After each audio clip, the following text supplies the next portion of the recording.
आप दोबारा 47th president बन के अमेरिका के ऑफिस में जाने वाले हैं। ट्रंप के जीतने के बाद ये जितने जिहादी कंट्रीज हैं, बांग्लादेश, पाकिस्तान हो, इवन भारत के अंदर जो जिहादी रहते हैं, आपको लगता है कि इनका अब जो रोना नीचे से और धोना ऊपर से इनका शुरू हो जाएगा?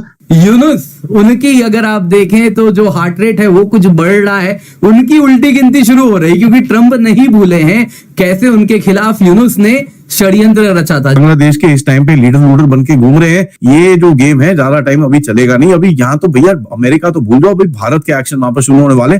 मेरी जरा आप ये दिमाग में बात रख लेना कि डोनाल्ड ट्रंप बकायदा तौर पे हिंदुओं के साथ बैठे हैं, कम्युनिटी के साथ बैठे हैं, खाना खा रहे हैं, जमीन पे बैठ के खाना खा रहे हैं। यानी कि कहीं ना कहीं ये दिखता है कि इलेक्शन चाहे अमेरिका में है, लेकिन जरूरत है कहीं ना कहीं इंडियंस की या हिंदू कम्युनिटी की कहीं ना कहीं बहुत ज्यादा जरूरत है। ये जो इनकी स्थिति दिख रही है ना, ये इसी तरह से अब दुआ मांगते दिखेंगे आपको, ऐसे करके। थोड़ा अभी दूर दिख रहा है ना हाथ, अब ऐसे करके ये दुआ मांगेंगे। और किससे दुआ मांगेंगे? सबसे पहले भारत से दुआ मांगेंगे। बहुत बड़ी चांसेस हैं कि ट्रंप के आने के बाद शेख हसीना वापस बांग्लादेश जाएंगी, जो इस वक्त भारत में है। तो कहीं ना कहीं यूएस आर्मी के द्वारा शेख हसीना की वापसी होने वाली है। पुतिन साहब ने लिखा है ट्रूडो और यूनुस, मोहम्मद यूनुस, ये तो गए।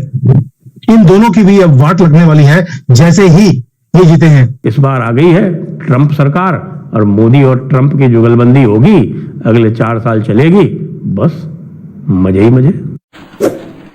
आपने सबसे पहले घबराना नहीं है, बाहसियत कौम हम इसका मुकाबला करेंगे। अब डोनाल्ड ट्रंप जीत के आए थे, जस्ट प्रेसिडेंट बने थे।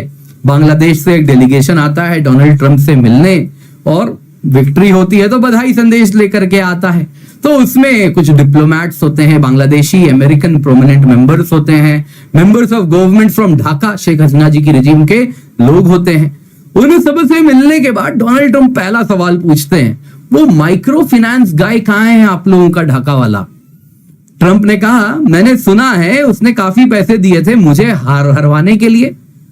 फिर आगे बढ़ के ट्रंप वॉज फ्यूरियस कि यूनुस और उसकी जो इंस्टीट्यूशन है वो इस प्रकार से क्लिंटन लोगों के साथ मिलके अमेरिकन पॉलिटिक्स में इस प्रकार से षड्यंत्र रचती है, ट्रंप को हराने के लिए षड्यंत्र रचती है, ये उनको नागवार था।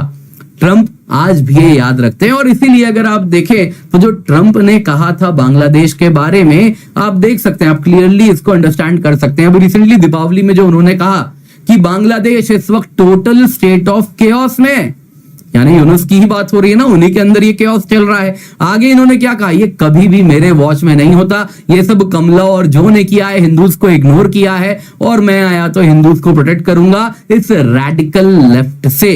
यानी कि वो एक बात समझ रहे हैं, जो यूएस के डेमोक्रेट्स, स्पेशली जो कमला, बाइडेन, क्लिंटन, ओबामा के द्वारा रन किया जा रहा है, और ग्लोबली यूनुस जैसे कुछ लोग हैं, उनके बीच में एक पूरी की पूरी आइडियोलॉजिकल अलायंस बनी हुई है।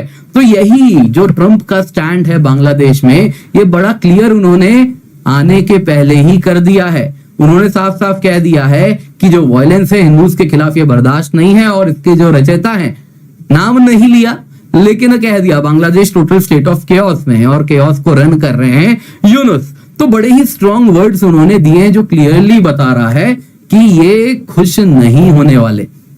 जो ट्रंप का पहला स्टिंट था एज अ प्रेसिडेंट, उसमें भी आइए हमको काफी कुछ समझने मिलेगा, जिससे हम एक्स्ट्रापोलेट कर पाएंगे कि बांग्लादेश के लिए सेकंड स्टिंट कैसा होगा।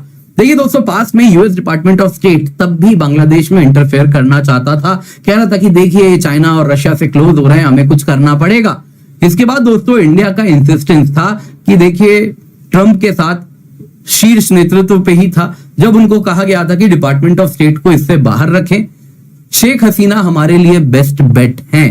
और इसके बाद ट्रंप ने उनकी बात सुनी भी थी, कहा जाता है हमारे शीर्ष नेतृत्व की बात सुनी थी, और उसके बाद अपने डिपार्टमेंट ऑफ स्टेट को कहा गया था कि आप इंटरफेयर ना करें बांग्लादेश में।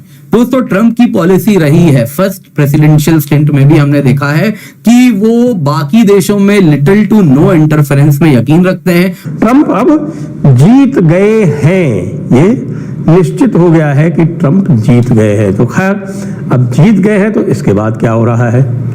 इसके बाद जो हो रहा है वो तो बहुत ही खतरनाक हो रहा है। जी हाँ, अब आप देखिए कहाँ कहाँ क्या क्या हो रहा है। आइए या देखते हैं कि हमारे विश्व के कुछ जो प्रसिद्ध लोग हैं उन्होंने क्या कहा। ये देखिए नरेंद्र मोदी क्या कह रहे हैं। नरेंद्र मोदी कह रहे हैं, ये आपको दिखाना बहुत जरूरी है, तो नरेंद्र मोदी जो कह रहे हैं वो आप पहले जानिए। नरेंद्र मोदी कह रहे हैं, heartiest congratulation my friend real Donald Trump. ये तो सब ठीक है, लेकिन जो इसमें मुख्य बात है, ये क्या कह रहे हैं, I look forward to renewing our collaboration. I look forward to renewing our collaboration. मतलब समझ रहे हैं कि नहीं? मतलब ये कि भैया ये बाइडेन जो था और ये बाइडेन कमाला और ये जो डेमोक्रेट्स थे, इन्होंने हमारा कोलैबोरेशन जो था वो पूरी तरह से नष्ट भ्रष्ट कर दिया था। अब आए हैं आप, तो हम इस कोलैबोरेशन को वापस एस्टैब्लिश करेंगे। तो ये अब नरेंद्र मोदी का कहना है।